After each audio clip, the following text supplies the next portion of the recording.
Bonjour et bienvenue à l'édition de ce matin. Nous allons nous entretenir sur le thème Quel levain pour Pâques. Et les passages que nous allons examiner sont tirés de l'évangile de Matthieu au chapitre 16, verset 6 et verset 12. Jésus leur dit: Gardez-vous avec soin du levain des pharisiens et des sadducéens. Verset 12. Alors il comprit que ce n'était pas du levain du pain qu'il avait dit de se garder, mais de l'enseignement des pharisiens et des sadducéens.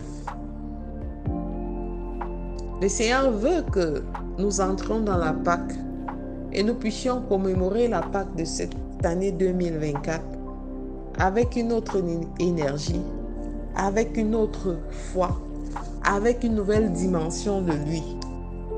Et pour ça, nous devons pouvoir nous dépouiller des enseignements qui ne sont pas en accord avec sa parole. Beaucoup sont sur les réseaux sociaux en ce moment. Beaucoup sont sur des plateformes diverses et reçoivent des enseignements qui donnent l'apparence,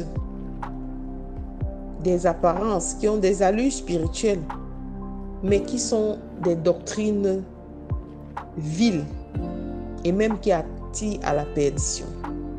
Méfions-nous de ce que nous entendons.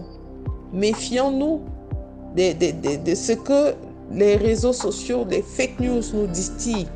Les théories de complot, les messages contradictoires, ces choses auxquelles nous sommes connectés de jour comme de nuit, sont le mauvais levain des pharisiens dont le Seigneur Jésus veut que nous nous éloignions afin d'entrer dans cette Pâque et de commémorer la Pâque de manière glorieuse, afin de rentrer réellement dans le vrai évangile de Jésus.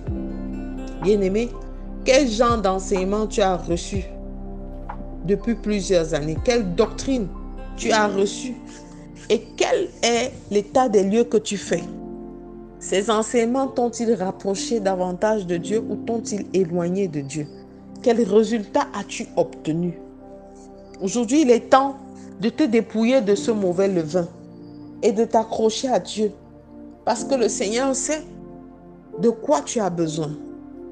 Lorsque les disciples se sont rapprochés de lui et n'ont pas compris de quel levain il s'agissait, il a dû leur expliquer des choses spirituelles avec un langage simple. Ils ont pensé qu'il parlait du levain du pain parce qu'il venait de nourrir la multitude au chapitre précédent. Mais le Seigneur dit que l'homme ne vivra pas seulement de ce qui entre dans la bouche, mais aussi de la parole de Dieu.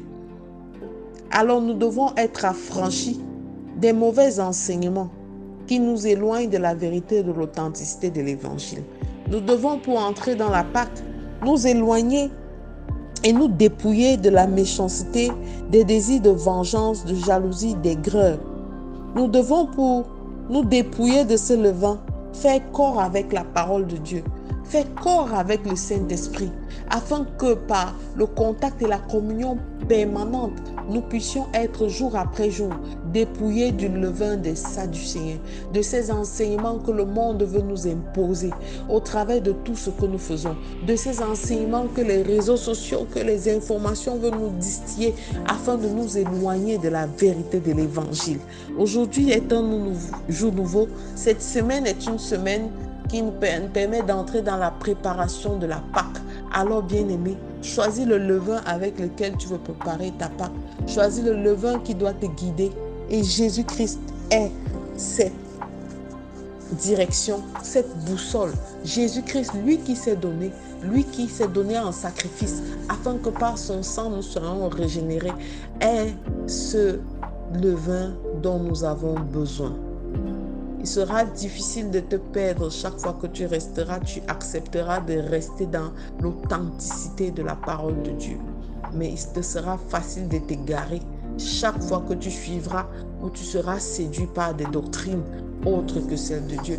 Elles te donneront de l'impression de satisfaction, mais cette satisfaction sera ponctuelle, bien-aimé. Le Seigneur veut que tu t'accroches à lui. Alors je te recommande de faire cette prière ce matin, Père éternel. Je ne veux pas être seulement nourri de la nourriture physique.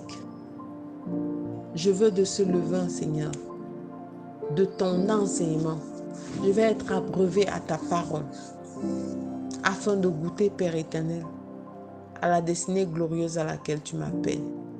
Seigneur, tu as fait un sacrifice pour moi et je te rends grâce, Seigneur, parce que je sais que avec toi, je suis une créature nouvelle et les choses anciennes sont passées. Donne-moi la force, donne-moi le discernement afin de pouvoir savoir ce qui vient de toi et de rejeter ce qui n'est pas de toi. Au nom de Jésus-Christ, nous avons prié. Amen, amen, amen.